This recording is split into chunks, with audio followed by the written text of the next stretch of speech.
Hi, this is the first draft of a PowerPoint on revision. I got most of the information from the Dartmouth Online Writing Lab, the Dartmouth OWL. And if you'd like to read more information about any aspects of writing, either academic or personal or professional, you can always go to this site. And another great site to go to is the Purdue Online Writing Lab. So let's get started. Writing used to be a bit more complicated. Before the invention of ballpoint pens or gel pens, people would use any number of things to write with. Most recently, they wrote with quills or with fountain pens on paper. They would either have to dip their pens into inkwells or use a suction kind of invention incorporated into the pen to hold a small quantity of ink so that they could keep their pen filled and their ideas flowing. Maybe it was easier to write back then because typing, especially on a computer, can be so quick. The words get onto the paper before the thought is fully formed sometimes. And when that happens, the writers sometimes begin to fall in love with the words they've written or the number of words they've written and are less willing to cross some of them out and begin again. On the other hand, with a computer, it's so easy to select some copy and paste it someplace else in the essay, or just delete it altogether. So it's hard to say whether writing is easier or more difficult now, but the truth is, when you think about the idea you want to communicate to your reader, you're always in the process of revising, finding better ways to say it or adding detail or making it more compelling or believable. Real revision is more than just making a few changes. Real revision is seeing what you've put onto the page or the screen with fresh eyes and being willing to find a better way. I've been working on a book about vampires for about 3 years now. I wrote it from October to January one year, and for the last couple of years I've been working on revision. But the truth is, every time I read what I've written, it makes me laugh, and I'm reluctant to get rid of a word of it. I may decide to add a few more words, but it's hard to cut because every word for me is golden. Every word is funny. However, the people in my writers group don't feel the same way. They ask questions I can't ignore, and I have to take a closer look at my golden prose and cut some of the extra stuff that may be funny but doesn't advance the plot. That's what you have to do when you write, whether it's fiction or nonfiction. Even if you have great excuses why you don't take the time to do a close reading or consider what some readers have asked about, you have to make the effort because it'll be so much better. In your writing for this class, you have other reasons that are compelling why you should consider revision. And let me just say, I am the first one. I am one of your readers, and I'm going to give you a grade.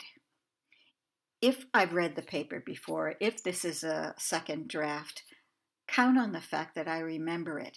If not word for word, know that I've saved it on my computer, and I'm going to use Microsoft Word to compare the documents to see if you've made any changes or if, God forbid, you've just deleted my comments and resubmitted it. I have to tell you that makes me crazy and mean.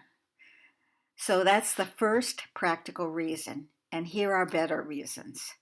Even if it was okay or good the first time, you can make it better. You've read other things about the topic, maybe since you wrote that draft. You've thought about additional things about the topic. You've discussed the topic with friends. You aren't the same person with the same opinions anymore. You're older, you're smarter. So don't hide your smartness under a bushel basket. Show your readers your new insights. If you give yourself time to reconsider, you'll probably find more insights to include. Go back to your paper after taking a break from it. Look at it with fresh eyes. If someone else had written a paper, would you be so quick to say this is perfect? Be your own worst critic. And don't forget to ask yourself if the paper really fulfills the assignment. Is it analytical? Is it organized? Is it interesting, insightful, worthy of reading? Would you devote 20 or 30 minutes of your time to reading it if you hadn't written it? Would you think, that's 30 minutes I'll never get back? Don't do that to your reader. Ask yourself If the message is clear, are your terms defined? Are the sources provided? Are they good sources?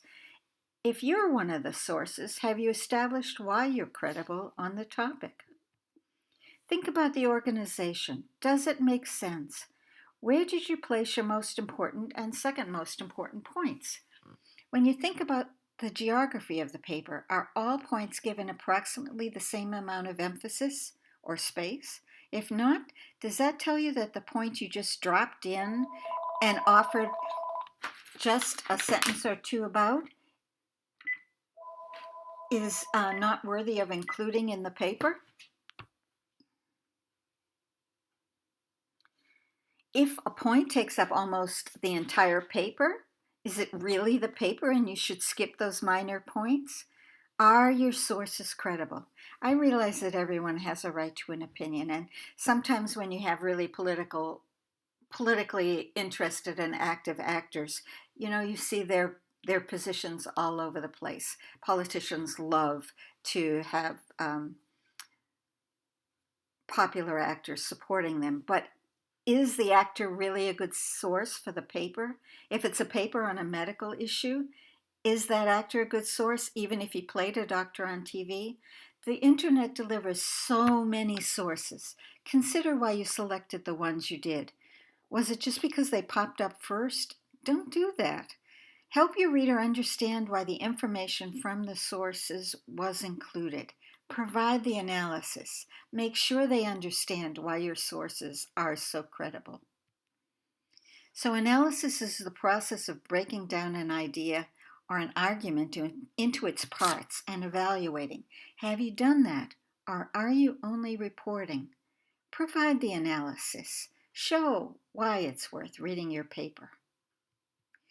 Think about your introduction. Does it lead to your point, your thesis? Does it set the context? Does it show why you care and why your reader should care and why this topic is important? Are your terms defined? Do you leave your reader with questions? Or worse, do you leave them uninterested? Do you have a point? Do you state it? Is it worth considering? If it weren't your paper, would you be saying, so what? Did you give your reader a sense of the organization of the paper? Is that in your thesis statement? And will your paper deliver on that promise that you make in the thesis statement? If you say you're going to write about something, do you?